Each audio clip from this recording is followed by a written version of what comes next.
Welcome everybody, my name is Michael. Today we're discussing about the first conviction of a NFT rug pull. Aurélien Michel, he's a 25-year-old resident of France, landed in New York, and as soon as he landed in the airport, he was flagged, he was arrested, and now he's been convicted and soon will be going to jail, facing 5 years essentially. Maybe with good behavior he gets out in 3-4. But his role, and this wasn't his only project that he rug pulled, but his role was with the Mutant Ape Planet NFT project. He scammed over $1 million. And of the 3 projects that his name was associated with, each one was over $1 million of potential losses for investors. So in total, he has agreed to pay $1.4 million in forfeiture. He's facing obviously hard time behind a federal prison. For the Mutant Ape NFT, it was almost $3 million that investors lost in total, and he pled guilty on Tuesday this past week at a Brooklyn federal courthouse to wire fraud charges. So, Mr. Michel has resided in the UAE up until recently. In January, he was probably visiting New York.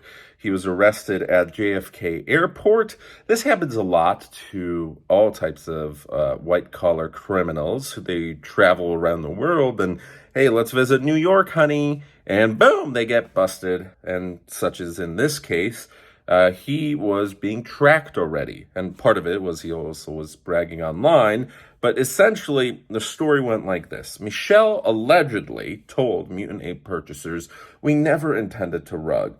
But, that's the big word there, the community went way too toxic. So he removed pretty much everything.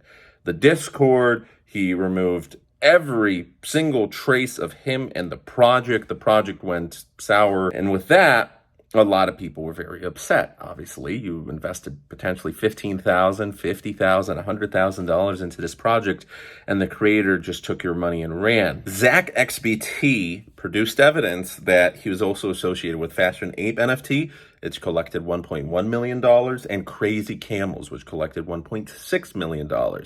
So in total, well over 5, all actually approaching $6 million. And these are the ones that you could actually connect it to. Maybe he had smaller projects as well.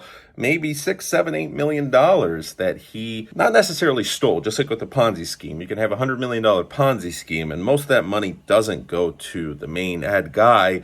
It goes back to pull the scheme off. And of course, there's fees and other stuff associated with it. But in this case, unlike a Ponzi scheme, you can actually collect a much higher margin. And with that, let's just say he took out, half of that. I mean, that's still a lot of money, or 20% of that.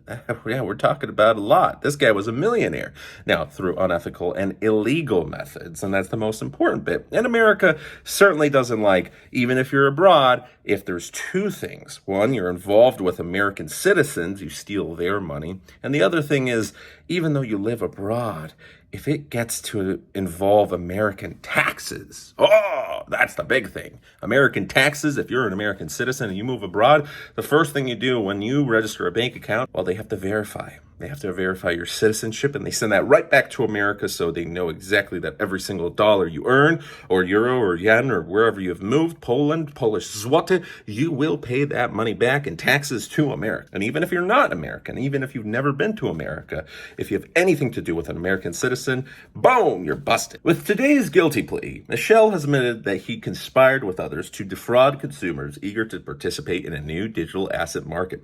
This was quoted by U.S. Attorney Brian Peace. Mr. Peace, that's interesting. Our office is acutely aware that criminal actors are taking advantage of the constant pace of innovation in the digital asset space and the investing public's desire to become involved in cryptocurrency to perpetrate large-scale frauds. This is a warning signal to all other NFT developers. You pull a rug pull, you're going to jail. You're facing a hard time. Now, this is not the first NFT project that America has been involved with.